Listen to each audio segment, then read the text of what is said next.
새날을 여는 새벽 말씀 나눔입니다. 부르심을 받은 사람들이라는 제목으로 고린도전서 말씀을 함께 나누고 있습니다. 오늘은 고린도전서 37번째 말씀, 고린도전서 11장 20절로부터 29절까지 말씀을 한번 살펴보겠습니다. 말씀은 20장에서 29절까지 읽지만 범위는 11장 20절로부터 34절까지입니다. 그래 여러분들 시간 되실 때 이 11장을 끝까지 한번 읽어봐 주시기를 부탁드립니다. 그런즉 너희와 함께 모여서 주의 만찬을 먹을 수 없으니 이는 먹을 때 각각 자기의 만찬을 먼저 갖다 먹으므로 어떤 사람은 시장하고 어떤 사람은 취함이라. 너희가 먹고 마실 집이 없느냐? 너희가 하나님의 교회를 업신여기고 빈궁한 자들을 부끄럽게 하느냐? 내가 너에게 무슨 말을 하랴? 너희를 칭찬하랴? 이것으로 칭찬하지 않노라. 내가 너에게 전한 것은 주께 받은 것이니 곧 주 예수께서 잡히시던 밤에 떡을 가지사 축사하시고 떼어 이르시되 이것은 너희를 위하는 내 몸이니 이것을 행하여 나를 기념하라 하시고 식후에 또한 그와 같이 잔을 가지시고 이르시되 이 잔은 내 피로 세운 새 언약이니 이것을 행하여 마실 때마다 나를 기념하라 하셨으니 너희가 이 떡을 먹으며 이 잔을 마실 때마다 주의 죽으심을 그가 오실 때까지 전하는 것이니라. 그러므로 누구든지 주의 떡이나 잔을 합당하지 않게 먹고 마시는 자는 주의 몸과 피에 대하여 죄를 짓는 것이니라. 사람이 자기를 살피고 그 후에야 이 떡을 먹고 이 잔을 마실지니 주의 몸을 분별하지 못하고 먹고 마시는 자는 자기의 죄를 먹고 마시는 것이니라. 고린도전서 11장 20절로부터 29절까지 말씀입니다. 어제 말씀과 조금 연관지어 살펴보겠습니다. 바울은 교회를 보면서 이 모임이 너희에게 유익이 되지 아니하고 해로움이다 라고 말하며 속상해합니다. 바울이 해로움이다 라고 생각한 내용이 바로 오늘 20절 이하에 등장하는 내용들입니다. 그런즉 너희가 함께 모여서 주의 만찬을 먹을 수 없으니 이는 먹을 때 각각 자기의 만찬을 먼저 갖다 먹음으로 어떤 사람은 시장하고 어떤 사람은 취함이라. 너희가 먹고 마실 집이 없느냐? 너희가 하나님의 교회를 업신여기고 빈궁한 자들을 부끄럽게 하느냐? 여러분, 이 내용은 사실 참 어이없는 내용입니다. 일반인들도 이렇게 하지 않고 최소한의 예의가 있는 사람이라면 이렇게 행동하지 않습니다. 특히나 우리는 콩 한쪽이라도 나누어 먹는 사람들 아닙니까? 그런데 지금 교회에서 먹을 것 가지고 그것도 그냥 식사가 아니라 주님의 만찬, 하나님께서 기억하라고 말씀하신 성찬을 가지고 그것을 행할 때 이런 어이없는 일이 발생했다는 겁니다. 어떤 사람이 먼저 가져가서 자기는 배부르게 먹고 자기는 먼저 취하도록 다 먹고 그리고 뒤에 오는 사람이나 남은 사람은 먹을 것도 없는 그런 행동이 발생했다는 겁니다. 이런 일이 왜 일어날까요? 상상을 초월하고 예의에 어긋나고 일반적인 상식으로도 통용되지 않는 이런 일이 발생한 이유를 우리는 세 가지로 분석해 볼 수 있습니다. 첫 번째는 너무 몰라서 그렇다. 두 번째는 상황이 하도 절박해서 그렇다. 세 번째는 무언가 의도가 있다. 제가 보기에는 이 중 가장 가능성 있는 분석은 세 번째로 보여집니다. 너무 몰라서 그렇다. 이게 부정되는 이유는 당시는 여러분 신화적 사고를 가지고 살아가던 시대입니다.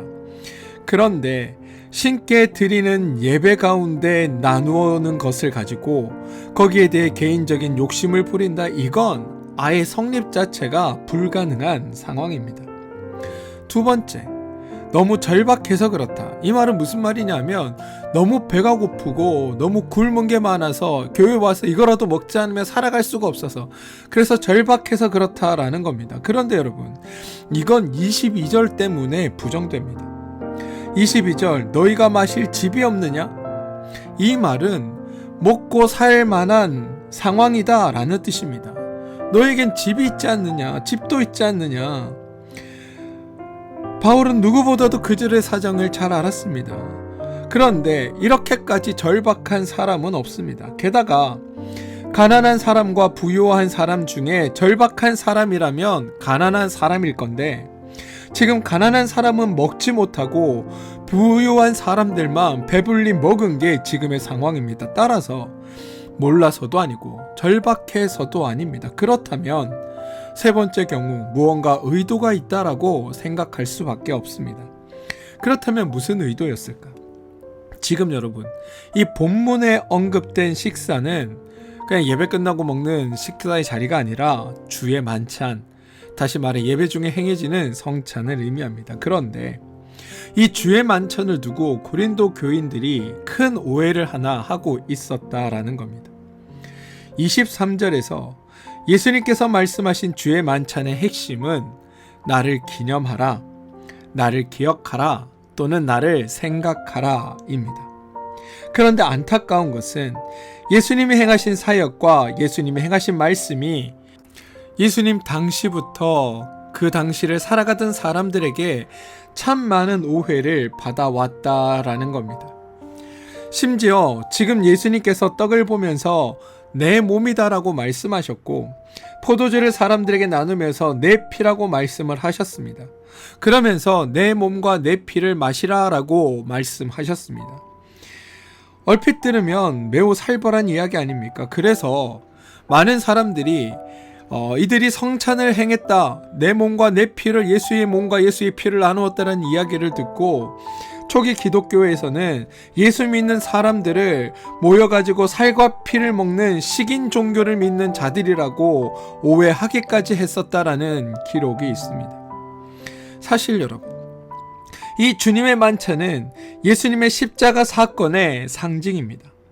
그런데 십자가는 오직 예수님만 지셨습니다. 우리는 그 예수님의 십자가를 기념하고 예수님의 십자가를 기억하기 위해서 십자가가 아니라 주님의 만찬을 행하고 그 주님의 만찬을 기념하면서 예수가 우리에게 행하신 일들을 기억하기 위해 이것을 하게 된 겁니다. 주님께서도 십자가를 기억하라라고 말씀하신 것이 아니라 주님의 만찬을 기억하라라고 말씀하셨습니다. 만약 여러분, 예수님이 십자가 사건을 기억하라라고 하셨다고 생각해 보십시오. 내가 달렸던 십자가를 너희가 반드시 기억하라라고 말씀했다고 생각해 보십시오. 그러면 우리는 모두 부활절을 앞두고 고난주간이 되면 대형 십자가를 교회마다 세워서 성도들은 돌아가면서 이 십자가에 6시간씩 매달려야 했을 겁니다. 거기에 비해 주님의 만찬을 기억하는 것은 하나님과 함께함으로 주어졌던 좋은 시간, 행복한 시간을 기억하고 떠올리게 합니다. 주님은 무겁고 두렵고 겁나고 아픈 십자가는 예수 그리스도께서 직접 지셨고 너희들이 기억해야 할 것은 그것을 통해 너희에게 구원을 이루신 하나님의 뜻과 그 뜻을 품고 하나님, 다시 말해 주님과 함께했던 그 행복했던 시간을 떠올리며 주님의 이 십자가 사건이 바로 우리와 함께하는 행복과 기쁨을 주시기 위함임을 깨닫고 너희들은 그 주님의 행하심을 기억하라라고 말씀하고 있다는 겁니다. 이걸 우리는 알아야 합니다. 따라서 성찬에 참여할 때 우리는 즐거워야 합니다. 기뻐야 합니다. 무겁지 않고 행복해야 합니다. 왜냐하면 주님이 그러시길 바라셨기 때문입니다. 주님이 의도하신 이 주의 만찬의 기획 의도가 바로 그것입니다. 고난, 어려움, 괴로움, 그건 예수 내가 지고 나의 사역으로 말미암아 자유와 평화와 안식을 얻은 성도 너희들은 떡과 잔을 먹고 마실 때 그 즐거움과 행복함과 그 만족함을 기억하며 하나님 안에서 살아가는 것이 바로 그와 같다는 것을 너희들이 인식하고 살아가라라는 게 주님의 의도였습니다. 그리고 그때 내가 누리고 있는 이 자유, 내가 지금 하고 있는 이 성찬으로 말미암는 이 행복과 평화와 안식은 예수 그리스도의 은혜로 말미암은 것이구나라고 기억해내는 것, 그게 주의 만찬의 의도라는 겁니다. 본문에 떡과 잔을 먹고 마시면서 나를 기념하라라고 되어 있습니다. 그런데 여러분, 기념하라라는 말보다 더 좋은 번역이 있는데요, 사실은 기억하라라는 번역입니다. 의식과 절기를 통해 그 행사가 지속되게 하는 것이 아니라 예수께서 행하신 사역의 의미와 내용과 그것으로 말미암아 우리에게 이루어진 그 결과를 너희들이 알고 기억하라라는 겁니다. 그런데 우리는 하나님의 의도와는 전혀 다르게 행동합니다. 주님의 만찬을 통해 기념하라고 했더니 기념하는 것을 넘어서서 내가 마치 직접 주님의 고난에 참여하는 듯한 뉘앙스를 가지려고 합니다.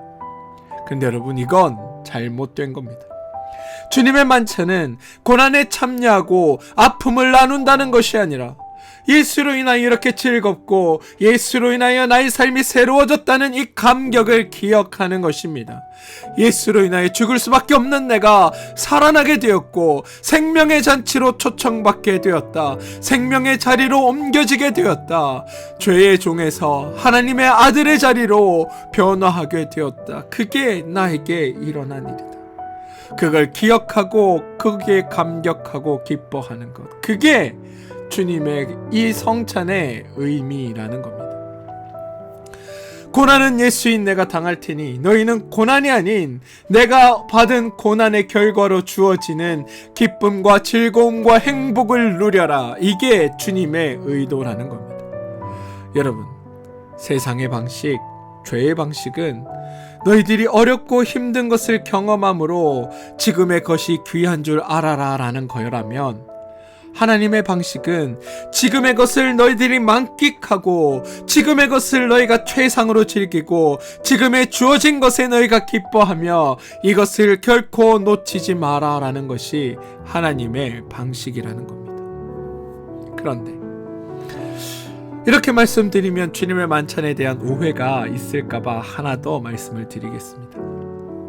주님 만찬은 주님의 만찬에 대한 기록은 복음서에서도 나오고 고린도전서에서도 나옵니다. 지금 보면 떡을 먹고 잔을 마셨다라고 합니다. 그러면 우리는 이제 지금 하는 성찬을 떠올립니다. 그래서 아주 작고 소박하고 매우 이렇게 겸손한, 그러면서도 좀 가련한 식탁을 떠올리기 마련입니다. 그런데 여러분, 전혀 그렇지 않습니다. 예수님 당시에 사람들에게 먹거리가 풍부하지 않았습니다. 그래서 사람들이 예수를 따라다니면서 말씀을 들었는데 식사 때가 되어도 도무지 집에를 가지 않습니다. 왜냐하면 집에 가봐야 먹을 게 없기 때문입니다. 심지어 어느 날은 남자만 5,000명이 모였음에도 불구하고 여자와 어린아이까지 다 모였는데도 불구하고 점심을 준비해온 사람이 하나도 없었습니다. 어린애 하나가 보리떡 5개와 물고기 2마리, 그것을 들고 온 게 전부였습니다. 그만큼 먹을 것이 없었다라는 겁니다. 그래서 예수님이 축사하셔서 5,000명가량이, 남자만 5,000명가량이 보리떡과 물고기를 배불리 먹었습니다. 배불리 먹고 그들이 챙겨가고도 12바구니가 남았다고 합니다. 예수님께서는 정말로 먹을 것이 없던 그 시대에 무한하게 하나님의 것을 베풀어 주심으로 하나님은 풍성하고 넉넉한 분이라는 것을 알려주셨던 겁니다. 그런 생활을 하던 사람인데 주의 만찬을 행할 때 여러분, 평소보다 못한 음식을 먹었을까요? 그 자리가 초라하고 볼품없고 가련한 자리였을까요? 그렇지 않습니다.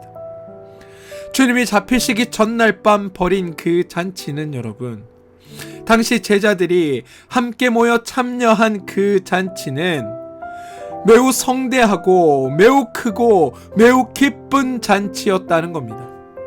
평소에도 먹을 것이 없던 자들에게 그날 하루 배불리 먹을 것이 주어졌고, 평소에도 마시지 못하던 줄이던 자들에게 그날 하루 풍성히 먹을 포도주가 주어졌습니다.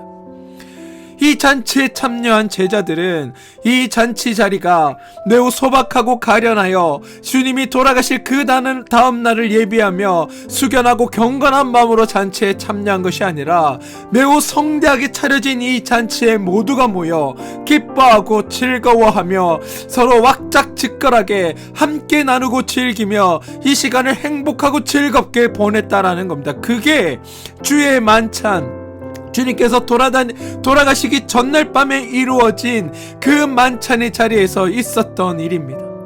서로 이야기하고 서로 안부를 묻고 서로 이야기 나누며 왁작지껄하게 떠들고, 주님께서 심지어 나를 이 중에 한 사람이 버릴 자가 있을지라, 나를 배반할 자가 있을 것이라고 말씀하였을 때 제자들이 서로 웃어가면서 서로 바라보며 저는 아니죠라며 농담을 던질 정도로 이 자리는 매우 흥겹고 즐거웠던 자리다라는 겁니다. 주의 만찬은 바로 그 기억을 우리 가운데 떠올리게 합니다.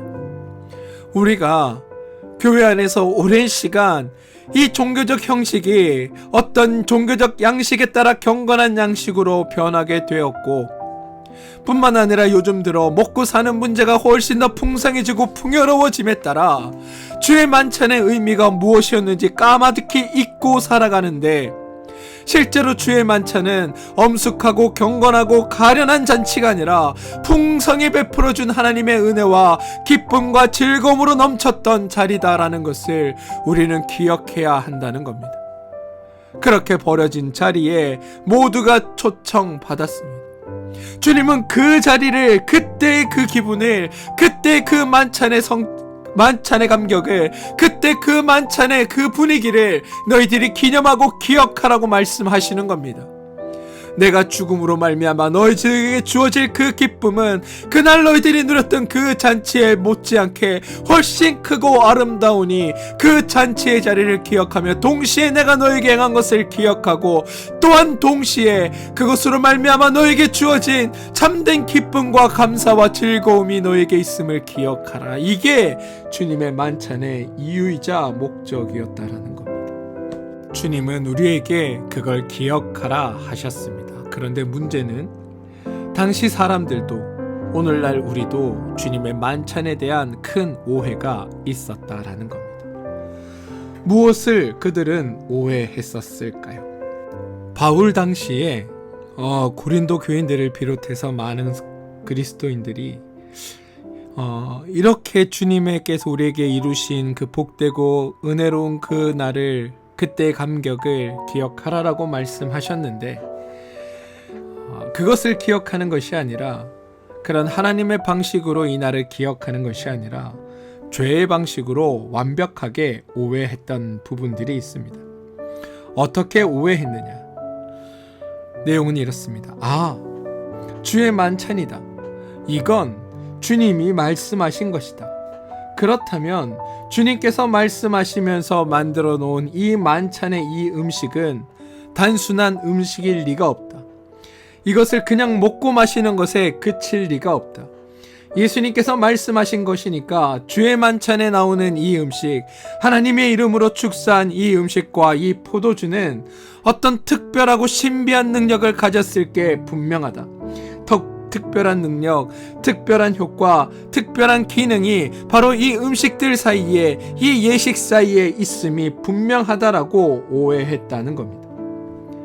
더 쉽게 말하면 주님의 만찬에 참여해서 이 만찬에 제공되는 음식과 포도주를 마시면 병이 낫고, 이걸 먹으면 자녀가 잘 되고, 이걸 먹으면 사업이 성공하고, 이걸 먹으면 무병장수하게 된다라고 오해했다는 겁니다.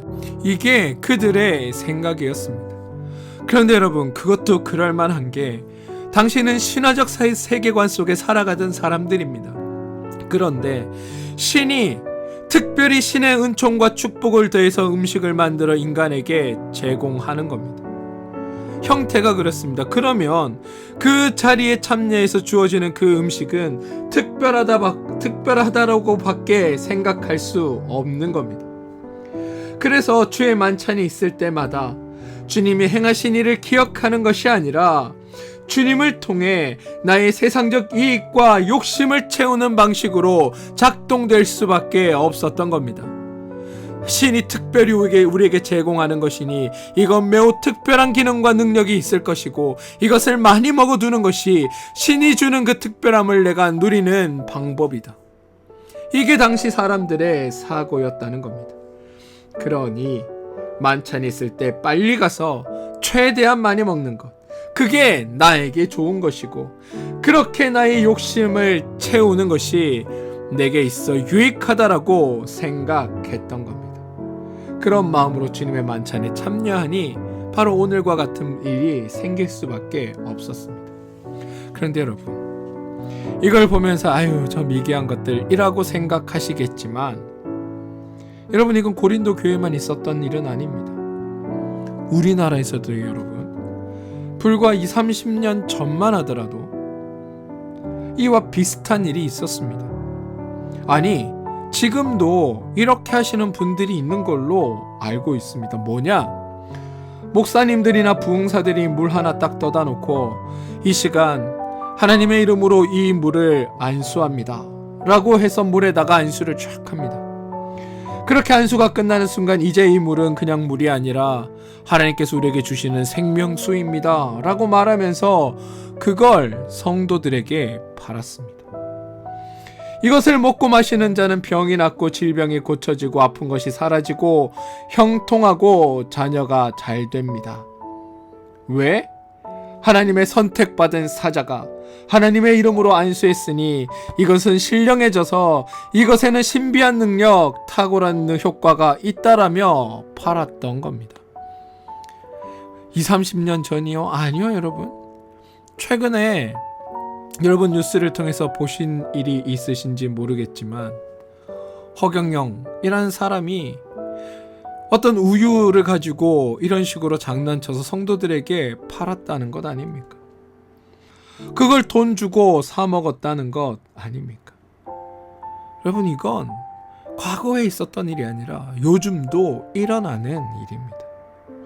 주의 만찬이 지금 딱 바로 그러한 상황입니다. 그리고 이런 주의 만찬에 대한 오해는 단순히 주의 만찬에 대한 오해가 아닙니다. 본질적으로 예수님이 십자가 사건을 통해 구원을 완성하셨다는 그 사실에 대해 무지하다라는 뜻이기도 합니다. 내가 구원받았다는 사실, 내가 성도가 되었다는 사실, 내가 복을 받았다는 사실을 모르는 것과 마찬가지라는 겁니다. 그러니까 완성되고 성취되고 이루어진 구원을 누려야겠다가 아니라 아직 안 됐으니 더 받으려고 생각하고 아직 도달하지 못했으니 더 받으려고 하니까 무언가 더 신령하고 더 신비로운 수단과 방법이 있을 것 같다라는 신앙의 오해와 왜곡이 생겨나는 겁니다. 그런 오해와 왜곡 때문에 우리의 행동도 다른 사람이 보기에 어리석어 보이는 일을 서슴지 않고 하게 되는 겁니다. 저는 이러한 어리석음에 여러분들이 빠지지 않길 소망합니다.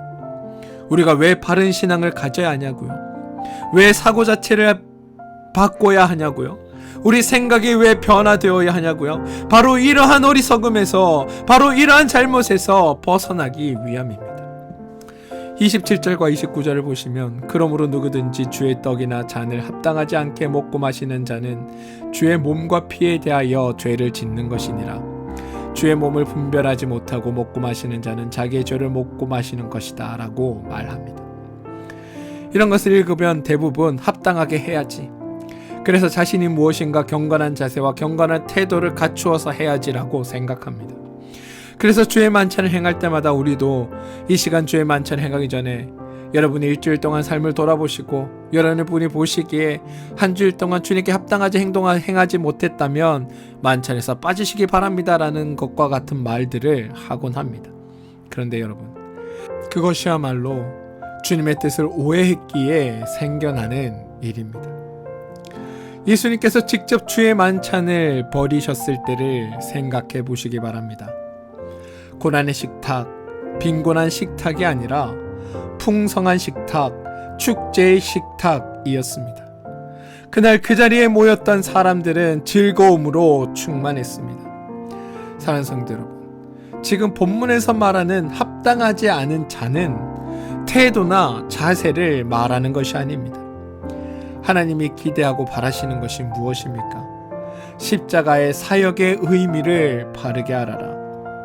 예수 그리스도를 통해 이룬 그 일들이 너희에게 어떤 것인지를 바르게 알아라. 예수님의 십자가로 말미암아 너희가 먹고 마시는 이 즐거움과 기쁨과 행복과 감사의 이 잔치를 너희가 기념하고 그것을 통해 너희에게 이루신 하나님의 이루심이 무엇인지를 알아라. 그리고 하나님이 이루신 그 새로운 삶, 행복한 삶을 만끽하며 누려라. 이것이 하나님의 기대이고, 이 기대에 미치지 못한 채로 살아가는 자들의 삶이 오늘 본문에서 말하는 합당하지 않은 자의 삶이라고 성경은 말하고 있다는 겁니다. 엄숙하고 경건한 것이 아니라 기쁘고 즐겁고 행복하게 주님 안에 살아가는 것, 그것이 우리에게 부여된 일이며, 그렇게 사는 삶이 거룩한 삶이라는 것을 저는 여러분들이 기억해 주시길 소망합니다. 사랑하는 성도 여러분, 성경은 하나님의 사역은 하나님이 잘 하셨다. 예수님의 사역은 예수님이 완성하셨다. 성령님의 사역은 지금도 성령님이 일하시고 계신다고 철저하게 하나님의 사역을 하나님이 행하신다고 선포합니다. 그러니까 우리가 그 하나님의 일에 간섭하거나 하나님의 일에 동참하면서 하나님께서 하셔야 할 그 수고를 우리가 덜어드린다라고 생각한다면 그건 큰 오산입니다. 성경은 오직 하나, 하나님의 귀한 사역으로 말미암아 우리에게 주어진 그 결과를 우리가 맛보고 하나님의 사역으로 말미암아 주어지는 그 열매를 우리가 누리면서 하나님이 이렇게 행하고 계시는구나, 하나님이 이렇게 이끄시고 계시는구나, 하나님이 이렇게 역사하시고 계시는구나, 하나님이 나의 도울 자 되시며 나의 도움 되시며 나의 산성 되시며 나의 방패 되시며 나의 구원자 되시는구나. 하나님께서 나에게 이렇게 귀하고 거룩한 일들을 이루셔서 내가 이렇게 기쁘고 즐겁게 살아갈 수 있는 삶을 하나님께서 만들어 주시는구나.